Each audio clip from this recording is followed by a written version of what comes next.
యానంలో ఎన్ఆర్ కాంగ్రెస్ అభ్యర్థి మల్లాడి కృష్ణారావు ఘన విజయం సాధించారు. కాంగ్రెస్ అభ్యర్థి గొల్లపల్లి అశోక్పై 4568 ఓట్లతో గెలుపొందారు.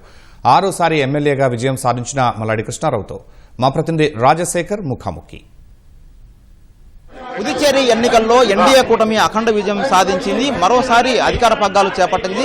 యానంలో ఆరోసారి మల్లాడి కృష్ణారావు గారు ఎమ్మెల్యేగా గెలుపడం జరిగింది. దీనికి సంబంధించి వారు ప్రస్తుతం అంతా ఉన్నారు. ఈ విజయాన్ని ఎలా చూస్తున్నారనే విషయాన్ని తెలుసుకుందాం. సార్, ఈ జరిగినటువంటి ఎన్నికల్లో ఎన్డీఏ కూటమి అఖండ విజయాన్ని సాధించింది అన్ని రాష్ట్రాల్లో. సో దీన్ని ఎట్లా చూస్తారు సార్? ఇది ప్రతి చోట కూడా కేంద్రం సహాయం ఉంటేనే ఈ రాష్ట్రాలు బాగుంటాయి, ఎక్కువ అభివృద్ధి చేసుకోవడానికి అవకాశాలు ఉంటాయన్నది ప్రజలు చూస్తున్నారండి.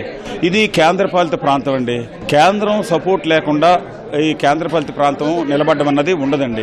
అదే 2016 నుంచి 21 వరకు చూసాం, 21 నుంచి 2020 వరకు ఇప్పుడు చూసాం.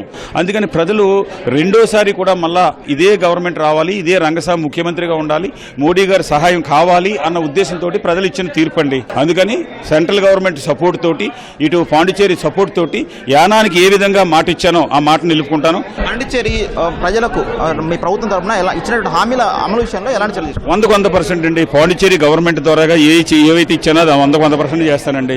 కేంద్రం తోట ఏ పనులు చేయించానో 100% ఆ పనులన్నీ కూడా చేసే బాధ్యత నాదండి. యానాం ప్రజలకు ప్రత్యేకంగా మేనిఫెస్టో కూడా ఇచ్చారు, వాళ్ళకి ప్రత్యేకంగా హామీలు కూడా ఇచ్చారు. ఆ హామీల అమలు చేసే విషయంలో మీరు ఎలాంటి చొరవ తీసుకుంటారు? ఇవన్నీ కూడా ఆల్రెడీ మొదలు పెట్టాను.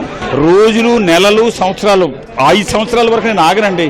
ఎంత స్పీడ్గా చేయాలి అంత స్పీడ్గా చేస్తాను సార్. మరోసారి మంత్రి పదవి ఆశించే అవకాశం వస్తుందండి.